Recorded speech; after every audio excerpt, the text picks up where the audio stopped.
شهر رمضان الذي أنزل فيه. اعوذ باللہ من الشیطان الرجیم. بسم اللہ الرحمن الرحیم. الحمد للہ رب العالمین والعاقبۃ لأہل التقوی والیقین. اللہم اغسلنی فیہ من الذنوب وطہرنی فیہ من العیوب وامتحن قلبی فیہ بتقوی القلوب یا مقیل عثرات المذنبین. آج 23 رمضان کے دن پڑھنے کی جو دعا ہے، اس دعا میں ہم پروردگار عالم کی بارگاہ میں یہ دعا کرتے ہیں، اللہم اغسلنی فیہ من الذنوب. اے میرے اللہ، اے میرے معبود، اغسلنی فیہ، اس مہینے میں اور اس دن میں مجھے ذنوب کی آلودگی، گناہ کی نجاست سے پاک و مطہر فرما. میرے گناہوں کی آلودگی، میرے گناہوں کی نجاست کو دھو ڈال. وطہرنی فیہ من العیوب، اس مہینے میں اور آج کے دن خصوصاً عیوب اور نقائص سے مجھے پاک و مطہر بنا.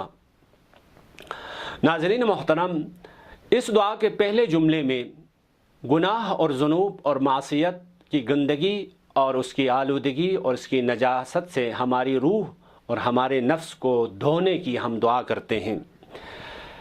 انسان کے ظاہر سی بات ہے، جب انسان گناہ کرتا ہے، انسان کا یہ گناہ، انسان کی یہ معصیت ایک قسم کی آلودگی ہوتی ہے، ایک قسم کی نجاست ہوتی ہے. اس آلودگی کو، اس نجاست کو رفع کرنے کے لیے، ختم کرنے کا طریقہ کیا ہے؟ اس نجاست کو ختم کرنے کا طریقہ توبہ ہے. توبہ سے کیا مراد ہے؟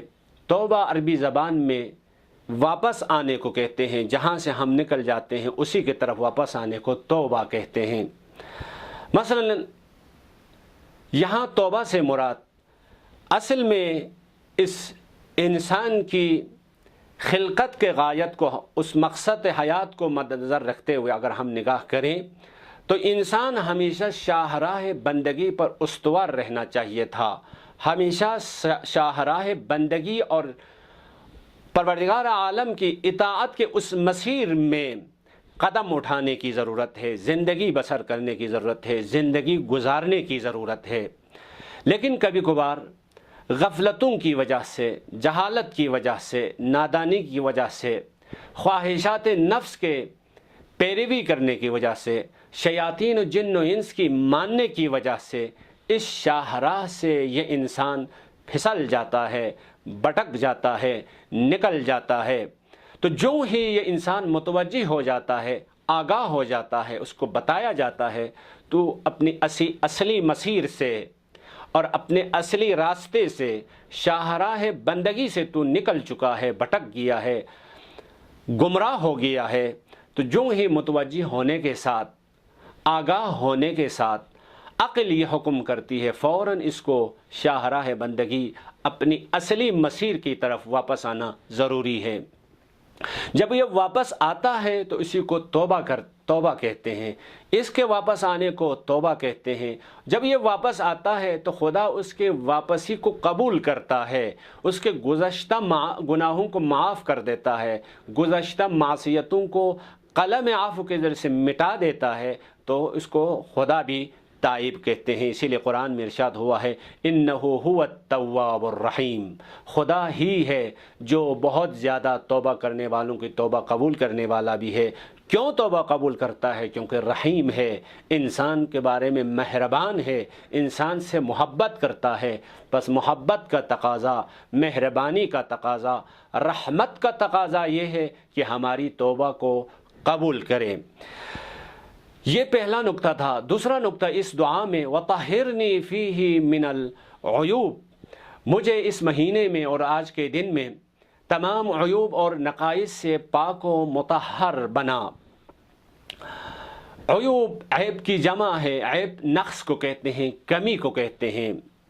ہم ہماری زندگی میں مختلف پہلو میں کمی کے شکار ہوتے ہیں. کبھی ہمارے اخلاق میں عیوب ہوتے ہیں، اخلاق میں کمی ہوتی ہے، کبھی ہمارے اعتقاد میں کمی ہوتی ہے، کبھی ہمارے عملی زندگی میں کمی ہوتی ہے۔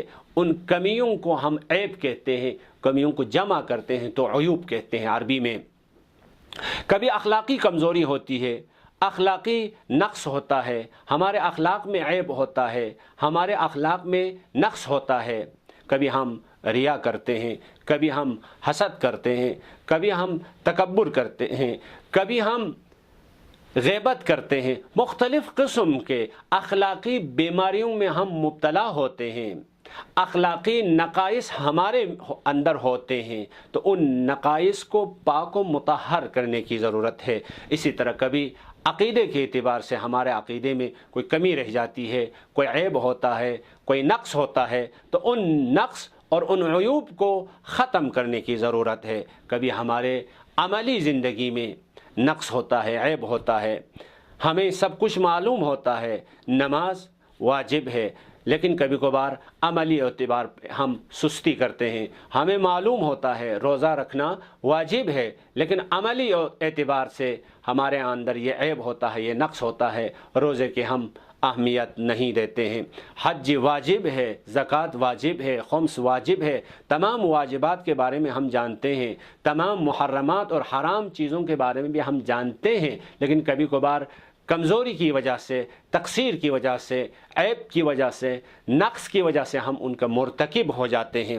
تو خدا کی بارگاہ میں یہ دعا کرتے ہیں، خداوندہ اس مہینے میں ہمیں اپنے عیوب کو ختم کر کے، اپنے نقائص کو ختم کر کے، اپنی کمزوریوں کو ختم کر کے، چاہے وہ کمزوری ہمارے اخلاق سے مربوط ہو، چاہے وہ کمزوری ہمارے عقائد سے مربوط ہو، چاہے وہ کمزوری ہمارے اعمال اور کردار سے مربوط ہو، ان کمزوری کو ختم کر کے ہم اپنے آپ کو مطہر اور پاک و منزہ افراد کے صف میں کھڑا کرنے کی توفیق عنایت فرما۔ ایک اور جملہ اس دعا میں یہ ہے، وَامْتَحِنْ قَلْبِي فِيهِ بِتَقْوَى الْقُلُوبِ، میرے قلب سے تو امتحان لے۔ کس قسم کا امتحان؟ بِتَقْوَى الْقُلُوبِ، تقوی قلوب کی ذریعے سے۔